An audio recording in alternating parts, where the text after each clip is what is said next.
Al oír su nombre, todos los reyes de Europa temblaban. Llevó a su ejército desde las arenas de Arabia hasta las puertas de Viena. Sus triunfos arquitectónicos fueron la envidia de la Europa del Renacimiento. Podía matar 1000 hombres y escribir después un poema de amor a su mujer. Pero su sabiduría y su voluntad de hierro se tambalearon ante los encantos de una esclava. Esta es la tragedia de Solimán el Magnífico. En 1553, en lo que ahora es Turquía, un rey libraba 2 batallas. Una contra otro ejército, la otra contra su conciencia. El resultado de la segunda batalla resultaría más decisivo porque la conciencia no pertenecía a un simple rey, sino al gran sultán otomano Solimán el Magnífico. Su vasto imperio abarcaba 3 continentes, pero Solimán se preocupaba por su reino. El problema no radicaba en el campo de batalla, sino en su propio hogar. El príncipe Mustafa era el más brillante de los hijos de Solimán y el favorito del ejército. Casi todos esperaban que él fuera el siguiente sultán a la muerte de su padre, lo mismo que el propio Mustafa.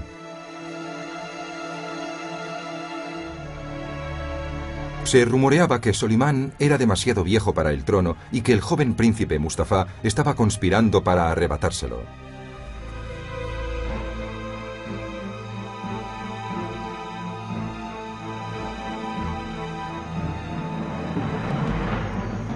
Solimán pidió a su hijo que se reuniera con él. Mustafa había oído también los rumores y debatió con su propia conciencia si era mejor evitar a su padre y confirmar sus dudas u obedecer y arriesgar la vida.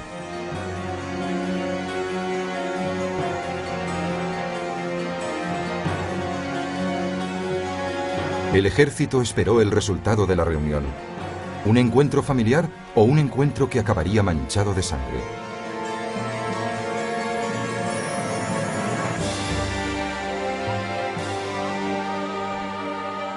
Treinta años antes fue Europa la que contuvo el aliento con la ascensión del nuevo sultán, Solimán. En 1520, Selim el Terrible murió y dejó un único heredero, un desconocido llamado Solimán.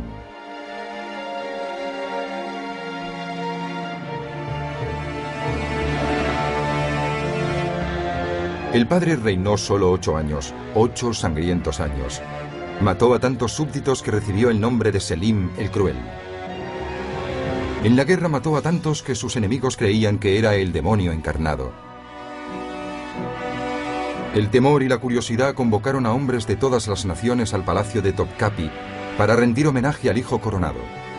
Acudieron embajadores de Egipto, Persia, India y Europa para presentar sus respetos al nuevo gobernante y también para evaluarlo.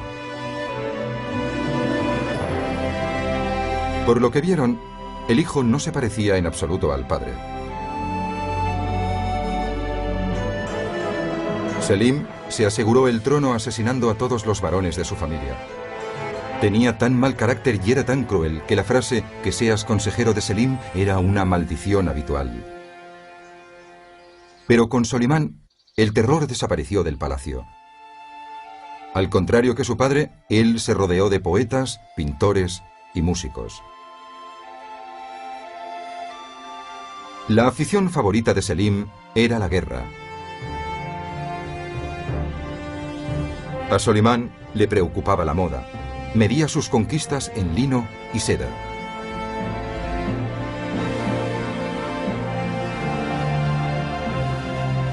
Selim profería amenazas coléricas contra sus enemigos al otro lado de las fronteras orientales y occidentales y las cumplía sin piedad. Por el contrario, Solimán parecía un hombre de paz. Un embajador escribió: "Todos los hombres coinciden en que un cordero manso ha sucedido a un león fiero. Solimán es joven, inexperto, cualidades que hacen presagiar un periodo de paz". Llamado así en recuerdo de Salomón, El rey sabio venerado tanto por los cristianos como por los judíos y los musulmanes, el joven Solimán empezó su reinado intentando hacer honor a su tocayo. Vació las cárceles de su padre, despidió a los burócratas corruptos y recompensó a la Guardia Real por su lealtad.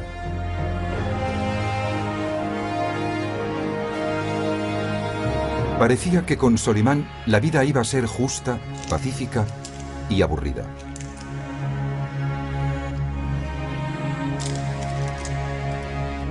Entonces promulgó una proclama que no dejaba lugar a dudas. A cambio de esa indulgencia exigía lealtad.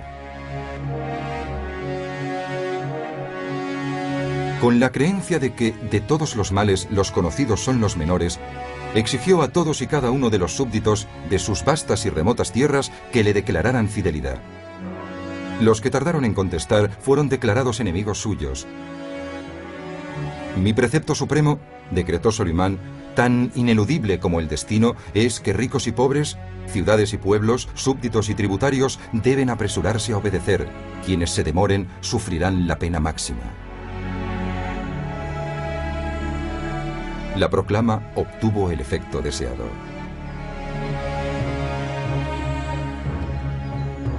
A los 3 meses estalló una rebelión en el ejército. Solimán ordenó ejecutar a los rebeldes, incluso mató a 3 de ellos con sus propias manos. El cordero se había convertido en león.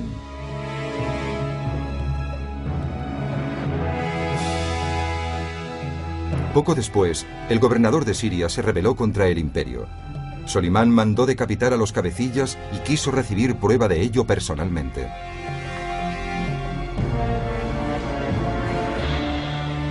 Parecía que el joven sultán había prestado más atención a las lecciones brutales recibidas de sus antepasados de lo que nadie había creído.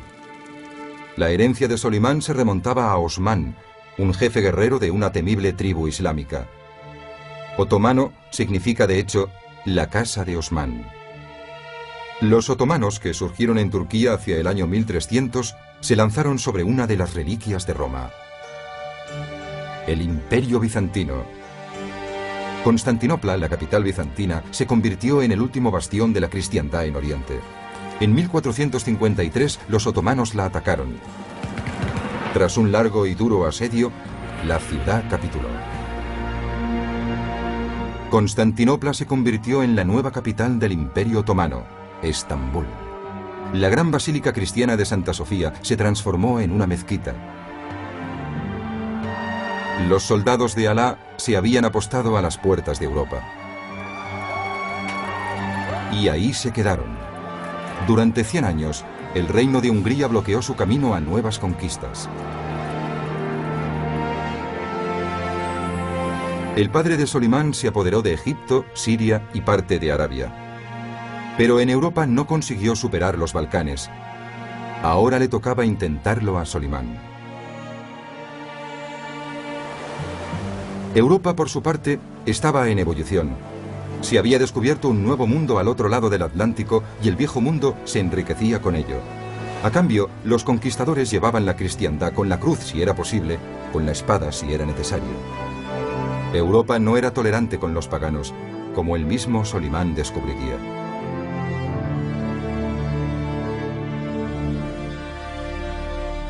En 1521 mandó un embajador a Hungría para exigir tributo. El enviado regresó a Estambul sin nariz ni orejas. Solimán, indignado, decidió vengarse, aniquilando Belgrado a modo de represalia. Si el río Danubio era la gran autopista de Europa, Belgrado era el peaje.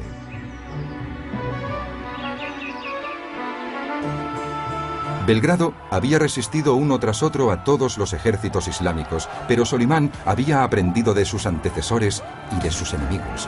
Llevó más cañones de los que nadie había visto nunca en un campo de batalla.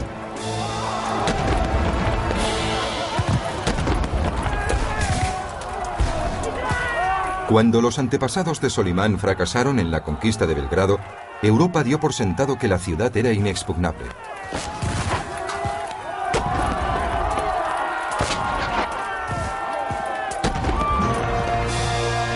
Pero en solo 26 días, la bandera otomana ondeaba sobre las almenas de la ciudad.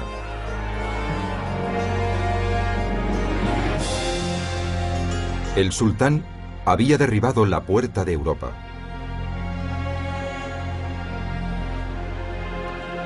Solimán, que había matado hombres con sus propias manos, no retrocedía ante los horrores de la guerra, como demuestra su diario.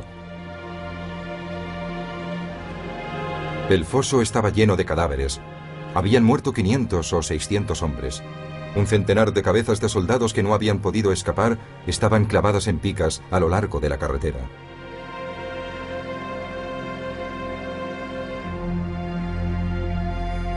Un año después, Solimán lanzó una nueva campaña contra los caballeros hospitalarios de San Juan en la isla de Rodas.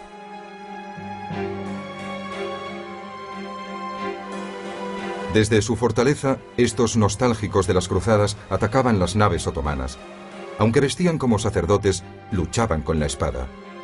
Su misión era sagrada: eliminar el Islam de la faz de la tierra. Todo el Islam aclamaría a Solimán si tenía éxito y lograba eliminar esta espina. Solimán desembarcó 100.000 hombres y más de 100 cañones en Rodas y se dirigió con su ejército hasta las murallas mismas de la ciudadela. Medio siglo antes, Mehmed el Conquistador no había logrado hacerse con Rodas. Solimán podría triunfar donde Mehmed había fracasado, pero sabía que el precio sería alto.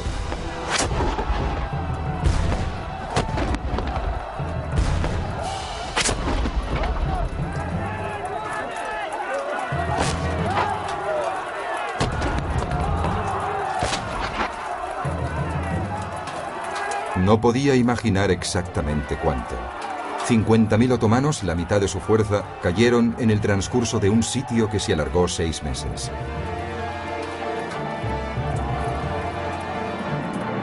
A los hospitalarios de San Juan se les acababa el tiempo. Ante la escasez de pólvora y alimento, su gran consejo se reunió y accedió finalmente a negociar.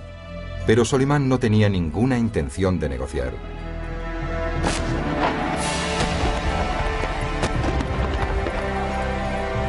¿Rendición incondicional? ¿O no perdonaría la vida ni siquiera a los gatos? Los orgullosos caballeros finalmente se rindieron, con los estandartes ondeando, y Solimán perdonó la vida a los últimos cruzados. Mientras las tropas de élite de Solimán, los genízaros, lo celebraban con su danza del sable, el joven sultán saboreaba sus triunfos.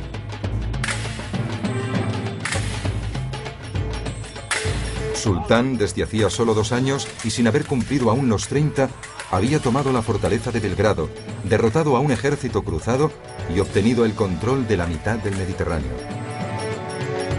El mundo musulmán lo aclamó como a su nuevo conquistador y salvador terrenal. El mundo cristiano tembló, conocedor de que lo peor estaba aún por llegar. El propio Solimán no podía saber lo alto que podía llegar, ni lo dura que sería la caída.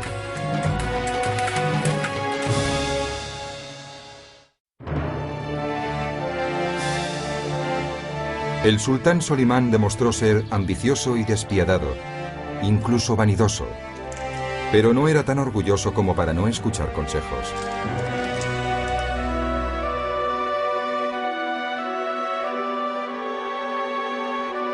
Solimán depositó más confianza en sus consejeros que ningún otro sultán antes que él. El más próximo era extranjero, cristiano y esclavo. Era su amigo de la infancia, Ibrahim.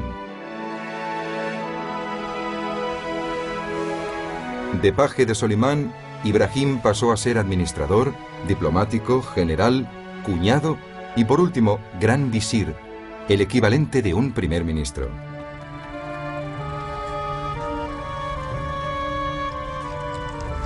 En 1524 estalló una rebelión en el lejano Egipto. El jefe rebelde era el gobernador, decepcionado porque Solimán no lo había nombrado gran visir. El gobernador se nombró a sí mismo sultán de Egipto, pero los genízaros de El Cairo se mantuvieron leales a Solimán. Pronto estalló una revuelta contra los propios rebeldes y el gobernador murió asesinado. Solimán envió a Ibrahim a El Cairo a restablecer el orden. Llegó al mando de un impresionante ejército. La ciudad no opuso resistencia y recibió a Ibrahim como a un liberador.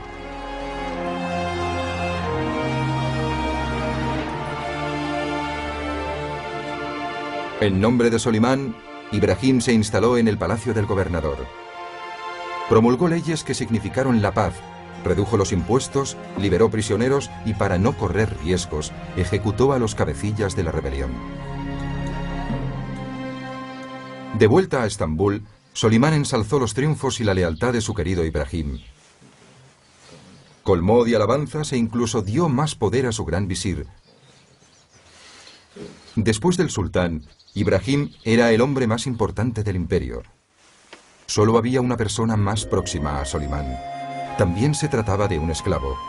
En la comodidad de su harén, Solimán obsequiaba a la joven esclava con historias de su viejo amigo y sus hazañas. Ella se aferró a cada palabra e hizo planes por su cuenta. Roxelana, obtenida durante una de las campañas del ejército en Rusia, había hechizado a Solimán. La llamaba Hurruman, o sonriente. La corte, por el contrario, la llamaba bruja. Al final, Roxelana logró que Solimán le concediera la libertad. Consiguió lo que ni siquiera el mejor amigo de Solimán había podido conseguir: romper las cadenas de la arraigada y respetada institución de la esclavitud en la que se basaba el poder del sultán.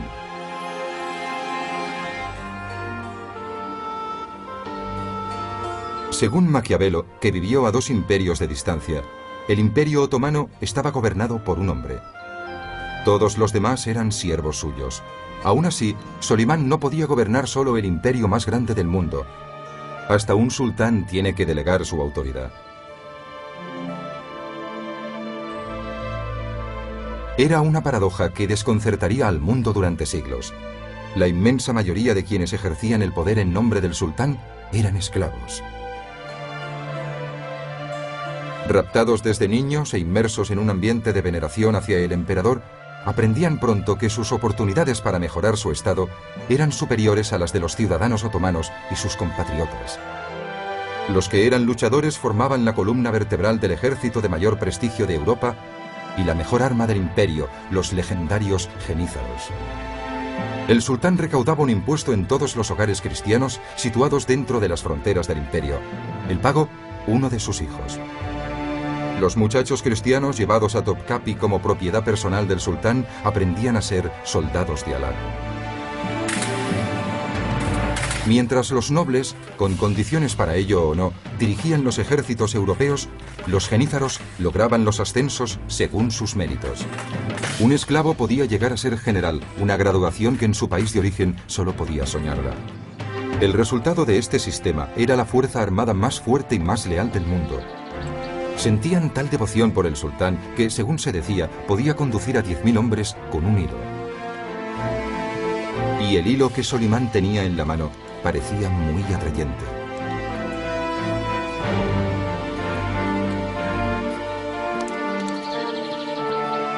Había llegado el momento de aprestar de nuevo al ejército a la guerra y procurarle más victorias que ningún otro sultán. Con Belgrado y la isla de Rodas en su haber, Solimán prometió a sus genízaros ampliar aún más sus conquistas por Europa. La clave de la estrategia de Solimán era el despliegue de centenares de cañones. El cobre y el estaño se fundían para producir un bronce lo bastante fuerte como para resistir el estallido de la pólvora. Sus fundiciones ardían noche y día para fabricar cañones a una escala nunca vista.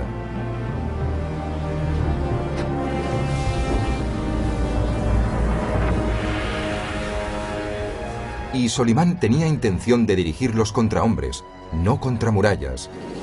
Su táctica no era nueva, pero nadie había usado nunca la artillería contra la infantería para obtener la victoria.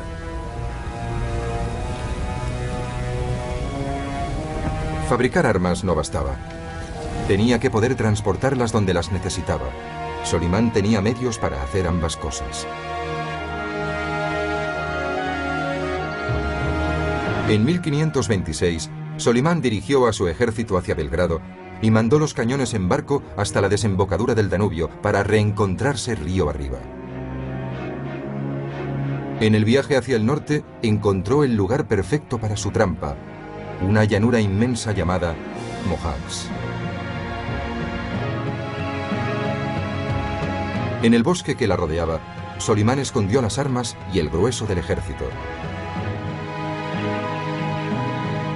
Luego, apareció con un puñado de soldados de infantería con la esperanza de que el joven e impetuoso rey de Hungría mordiera el anzuelo. Y lo hizo.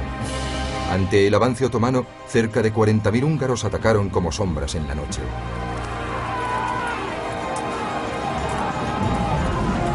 Los jinetes cristianos destrozaron con facilidad la línea otomana.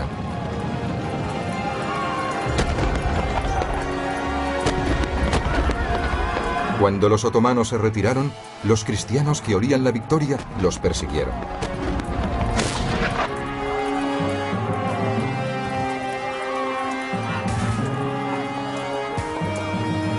Solimán estaba casi atrapado cuando los húngaros le cortaron el paso a unos 200 metros de sus posiciones.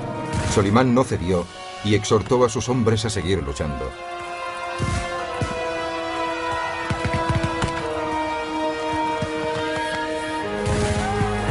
El fuego cruzado de 300 cañones, a derecha e izquierda, alcanzó a los húngaros y los despedazó.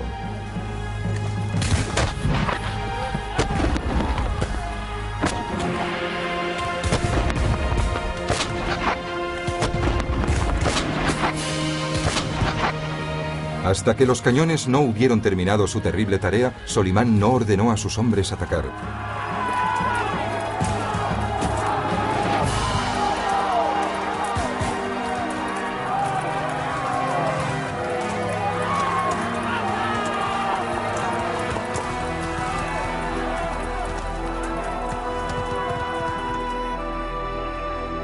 En 2 horas, la batalla había terminado. Los historiadores islámicos escribirían sobre la victoria: ningún sultán ha obtenido un triunfo parecido. 2000 cabezas se amontonaban fuera de la tienda de Solimán. Más de 30.000 húngaros yacían muertos.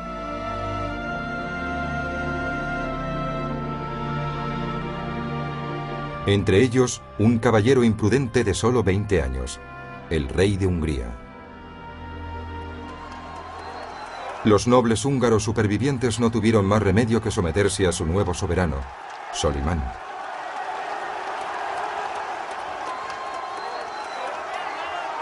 Lo impensable había sucedido. Una nación europea había sucumbido al avance del Islam. Con los húngaros vencidos, Solimán entró en Budapest, su capital. Pero sus ojos miraron aún más al oeste. Después de Mohacs, ningún ejército se atrevía a enfrentarse con él en el campo de batalla. En público, los generales europeos vilipendiaban a los infieles por usar los cañones contra los hombres. En privado, tramaban seguir su ejemplo. Sin oposición, Solimán avanzó hacia la capital austríaca, Viena. Pero el mal tiempo y los caminos enlodados redujeron la velocidad de su avance. Al final, su pesada artillería acabó costándole caro. Cuando llegó, a finales de septiembre, los aterrorizados ciudadanos vieneses habían demolido sus casas de las afueras para privarles de cobertura. Superados en número en una proporción de 4-1, los vieneses habían reforzado las murallas de la ciudad, habían bloqueado el acceso por el Danubio y se habían armado de valor para el ataque.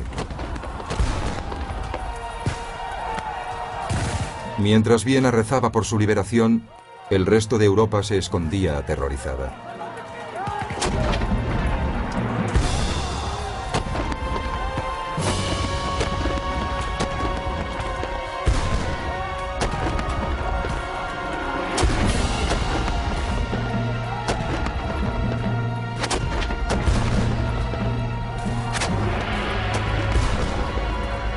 Durante 17 días el asedio continuó. Los genízaros atacaban una y otra vez las murallas. Una y otra vez los cañones cristianos los repelían.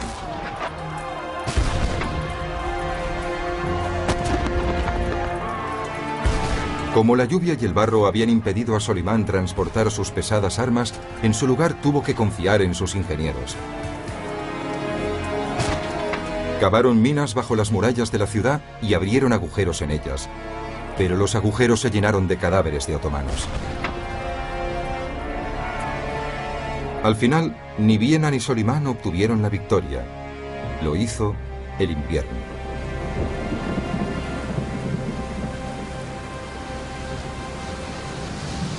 Solimán regresó a casa con su ejército aterido y empapado, abandonando Viena de momento. Hungría era suya. Viena podía esperar hasta la primavera.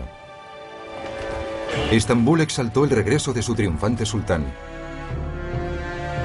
A lo largo de las décadas siguientes, Europa se escondería siempre tras esa misma mortaja invernal, a la espera de que la cólera de Solimán despertara por primavera.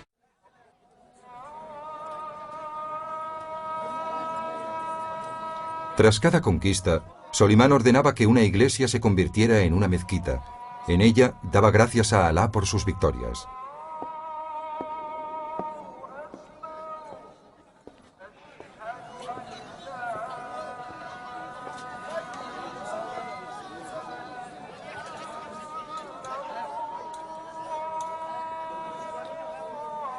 Durante los primeros 20 años de su reinado, tuvo muchas cosas que agradecer.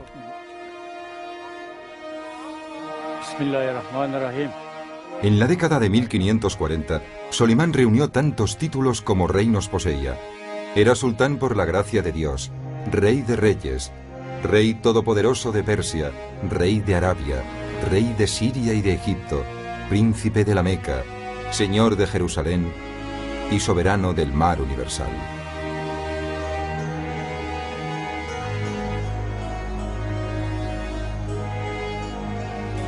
Su imperio se extendía de Bagdad a Budapest, de Austria a Argelia.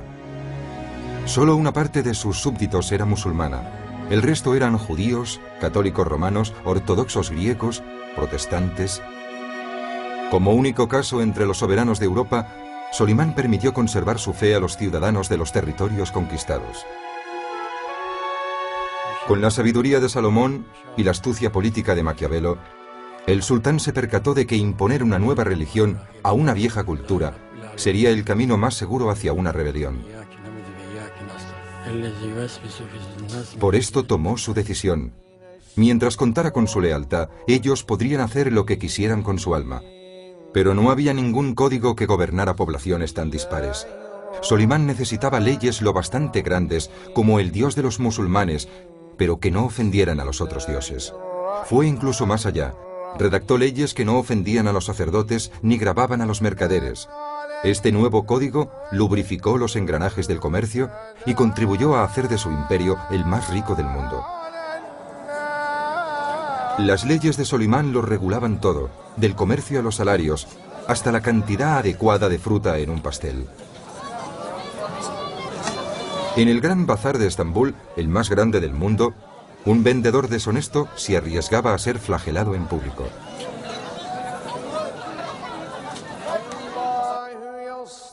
Solimán sabía que al otro lado de Europa los cristianos se quemaban unos a otros en la hoguera por adorar al mismo Dios de distinto modo. La ironía no se le escapaba. Estaba decidido a que sus súbditos, tanto si eran musulmanes como cristianos o judíos, fueran tratados de la misma forma. No resulta extraño, pues, que los historiadores turcos no lo recuerden como Solimán el Magnífico, sino como Solimán el Legislador. Como muchos sultanes antes que él, Solimán empuñaba la pluma además de la espada. Pero si su talento era legislar, su pasión era la poesía. Demostró ser un generoso mecenas literario y durante su reinado la poesía otomana alcanzó su apogeo. El mismo Solimán escribió más poemas que ningún otro sultán, decenas de ellos dedicados a su esposa. Roxelana, que ya se había ganado su corazón, iba a gobernar también su mente. Pronto aprendió que la vida en Topkapi se regía según los caprichos de Solimán. Otras esposas habían llegado y se habían ido. La devoción de Solimán por ella jamás había flaqueado, pero no estaba dispuesta a correr ningún riesgo.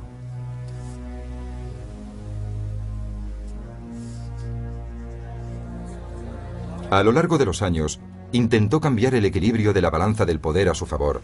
Después de haber pasado de esclava a esposa real, Roxelana se había convertido en el consejero de más confianza de Solimán.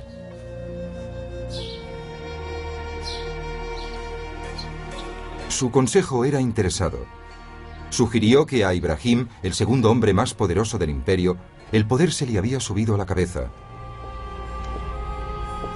Era cierto que en el Cairo, Ibrahim se portaba como si fuera el sultán.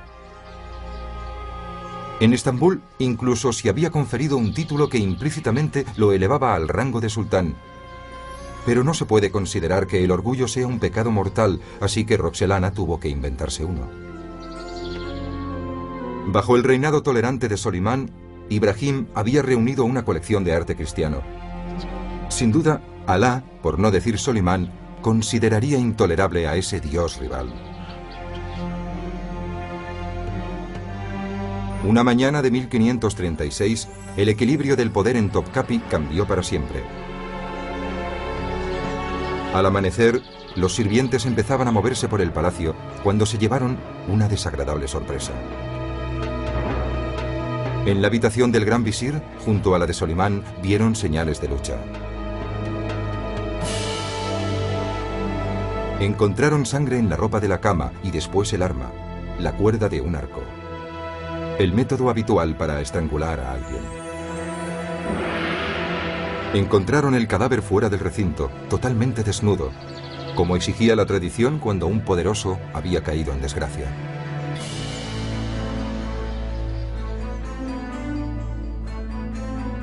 Solimán gobernaba entonces la mitad del mundo civilizado, mientras la otra mitad intentaba no enemistarse con él. Al palacio de Topkapi llegaban embajadores de todo el mundo con presentes, desesperados por superarse entre sí, con la esperanza absurda de que el tributo evitara la conquista.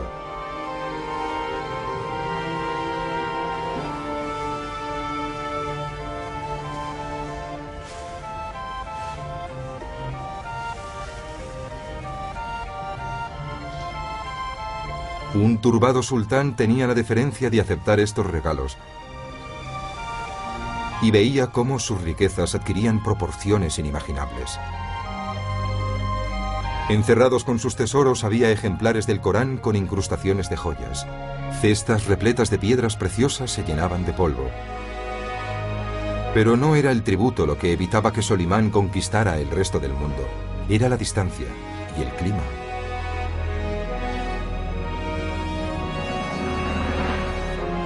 En la década de 1540 había desplazado las fronteras de su imperio hasta el centro de Europa, el norte de África y Persia. Poseía prácticamente todo el Mediterráneo, pero no podía avanzar más. Sus soldados solo podían combatir cuando el tiempo lo permitía. Como se negaba a que su ejército pasara el invierno tan lejos de su capital, Solimán regresaba cada otoño a Estambul. Solo podía conquistar las tierras que podía cruzar antes de la caída de las hojas, y nada más. No había sido fácil definir la frontera con Europa entre Budapest y Viena. Incapaz de expandir su imperio, Solimán lo enriqueció a una escala jamás vista. Tomó a un ingeniero prometedor de entre las filas de los genízaros y lo nombró arquitecto de la corte. Como Miguel Ángel, que trabajaba en esa época en Roma para el Papa Pablo III, Sinan fue uno de esos hombres de talento protegidos por el destino, que le proporcionó un mecenas rico, y no había ninguno más rico que Solimán. Como Solimán, Sinan había dedicado la primera mitad de su vida al ejército. Como Solimán, dedicaría la segunda mitad a la arquitectura. Y construyó por todas partes. Durante 50 años construyó sin cesar, continuando su obra durante el reinado de Solimán, el de su sucesor y el del sucesor de este. Sinan trabajó hasta su muerte, a la edad de 99 años. Casi 500 proyectos llevarían su nombre, dejando un recuerdo que ningún otro arquitecto de la historia pudo igualar. Recuperó ciudades que el padre de Solimán había destruido. Construyó carreteras y puentes, fuentes y estadios, albergues y mausoleos. En la Meca, una de las capitales de las tres grandes religiones del imperio de Solimán, Sinan erigió edificios para albergar a cientos de miles de peregrinos. En Jerusalén reconstruyó las murallas de la ciudad y restauró la cúpula de la roca, el templo erigido sobre el lugar donde, según se dice, Mahoma ascendió a los cielos. Fuera de Estambul, Sinan construyó un acueducto tan espléndido como cualquiera de los que construyeron los romanos.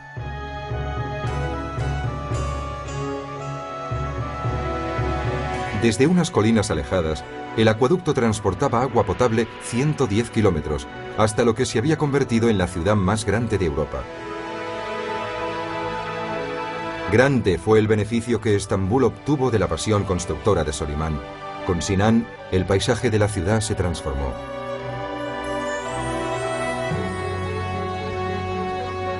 Diseñó una deslumbrante mezquita en honor del nuevo gran visir de Solimán, Rustem Pasha.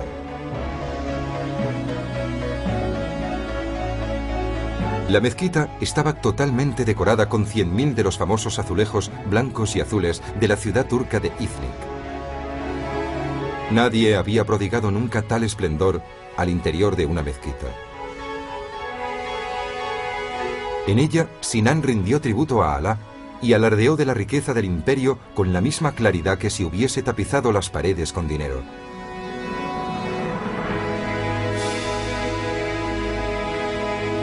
Después dibujó los planos de otra nueva mezquita, esta vez dedicada a Solimán.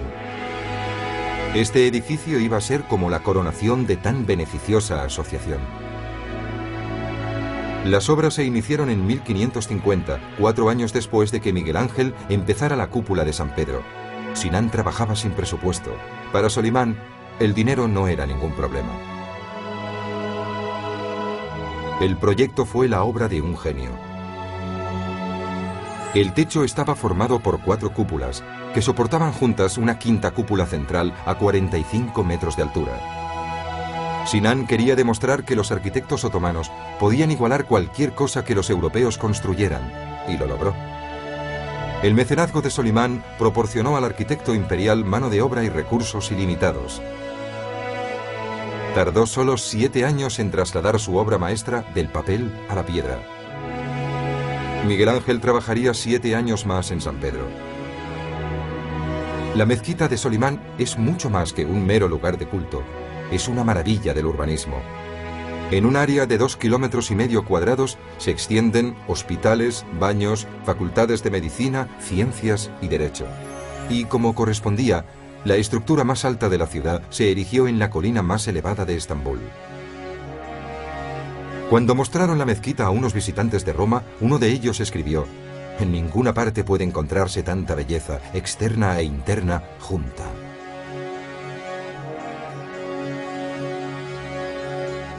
Para decorar la bóveda, Solimán eligió su pasaje favorito del Corán. Dios es la luz del cielo y de la tierra. Es luz sobre luz. Dios guía a quien quiere hacia su luz. Pero la luz divina ya había empezado a atenuarse para Solimán el Magnífico. Los últimos años del sultán justo y piadoso iban a parecerse más a un pasaje del Viejo Testamento. Quien ha desordenado su propia casa, hereda viento.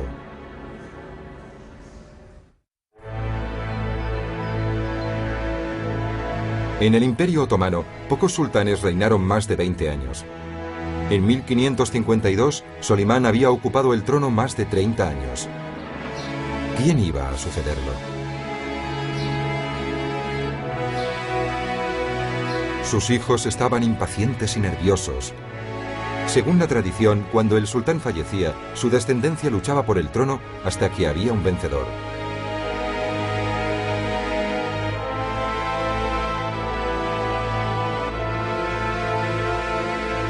Solimán había engendrado 5 hijos, 4 con Roxelana. Decidida a que uno de los suyos fuera el siguiente sultán, lanzó una campaña de rumores. No era solo el poder lo que estaba en juego. Si fracasaba, ella y sus hijos podían perder la vida.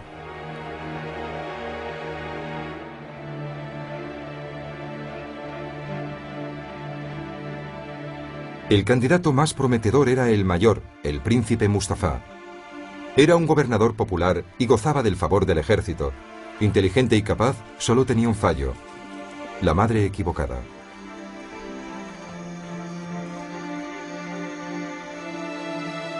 Roxelana sabía que Mustafa quería el trono, pero tergiversó los hechos ante Solimán y hábilmente convirtió su ambición en traición.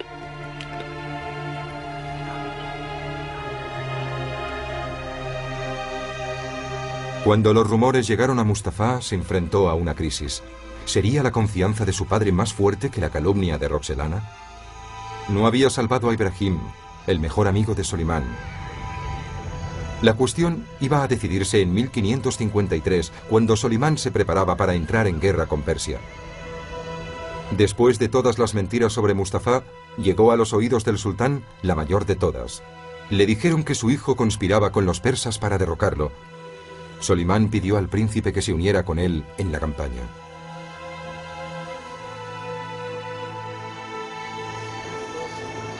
Mustafa tomó una decisión. No ir era declararse culpable. Iba a demostrar su lealtad con la obediencia.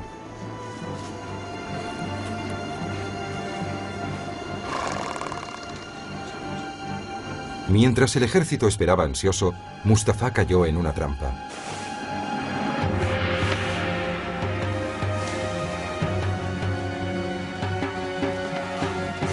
Mustafa libró batalla y los asesinos titubearon.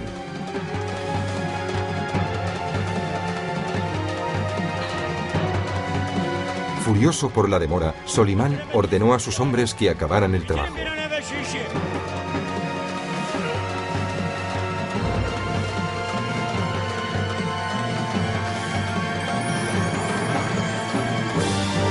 Solimán mostró el cadáver de su querido hijo al consternado ejército y advirtió a sus soldados que el mismo destino esperaba a cualquiera que cometiera la insensatez de desafiarlo. A cualquiera.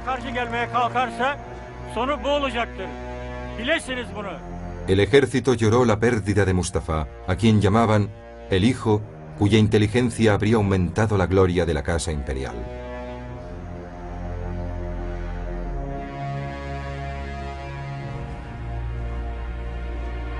Pero la matanza no se detuvo ahí. Los asesinos acabaron también con la vida del hijo pequeño de Mustafa. Entonces, afligido de dolor, uno de los hijos de Roxelana se suicidó. La casa de Solimán estaba bañada de sangre. El ocaso de la sabiduría de Solimán impulsó a un poeta a preguntar al emperador: ¿es esto ternura?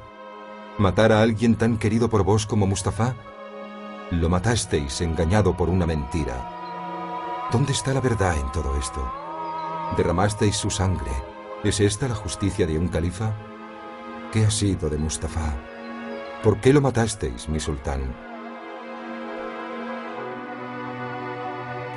Solimán, perdida la batalla con su conciencia, dejó el escenario al poeta que vivía en su interior. Instado por Roxelana, mató a Ibrahim, su mejor amigo, y a Mustafa, su hijo favorito. Poco a poco, Solimán se recluyó cada vez más, cambiando el boato de la corte por los rituales del Islam. Como dictaba su religión, cada día se lavaba antes de sus oraciones diarias, pero las abluciones rituales no podían purgarle la culpa. Hasta el final, siguió ciego con su causa. En 1558 recibió el golpe más cruel de todos. La luz de su vida, Roxelana, murió. Viejo, enfermo y solo, en los últimos años de su vida, Solimán no encontró la paz. Los dos hijos de Roxelana que seguían vivos peleaban por la sucesión, a punto de provocar una guerra civil en el imperio, hasta que el mismo Solimán intervino.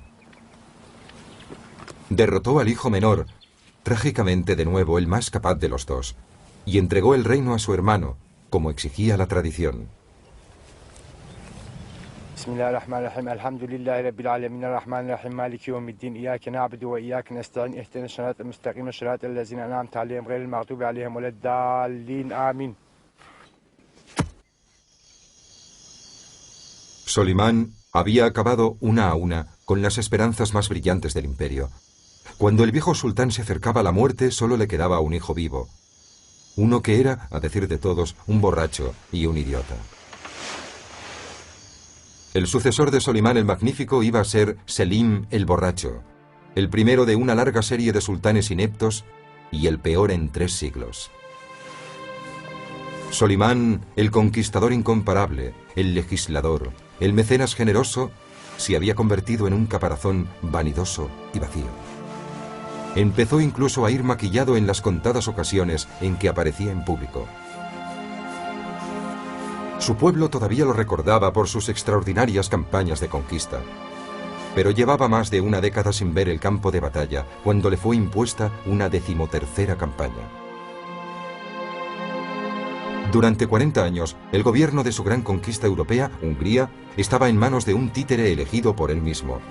Pero en 1564 los austríacos instalaron en el trono a un nuevo rey y enviaron a Solimán una advertencia. Iban a recuperar Hungría. Como represalia, los genízaros sitiaron la ciudad de Sejitbar. Solimán, con 72 años de edad, decidió mandarlos en persona.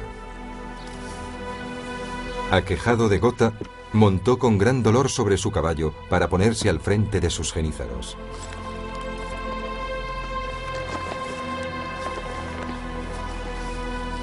Pero la 13ª victoria iba a escapársele de las manos.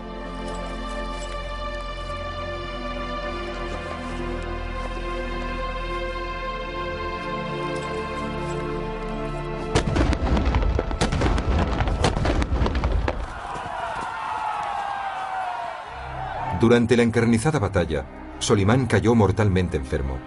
Falleció 2 días antes de que su ejército tomara la fortaleza.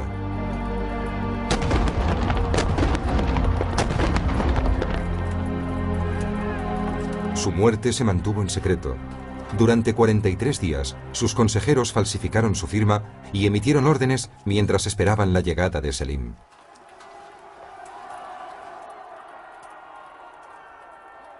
Solimán ya había preparado su legado. En Estambul había encargado a los mejores pintores del imperio que dejaran constancia de los hitos de su reinado. El resultado fue uno de los ejemplos más magníficos de arte islámico. En su conjunto, el cuadro detallaba los grandes acontecimientos de una vida memorable y paradójica.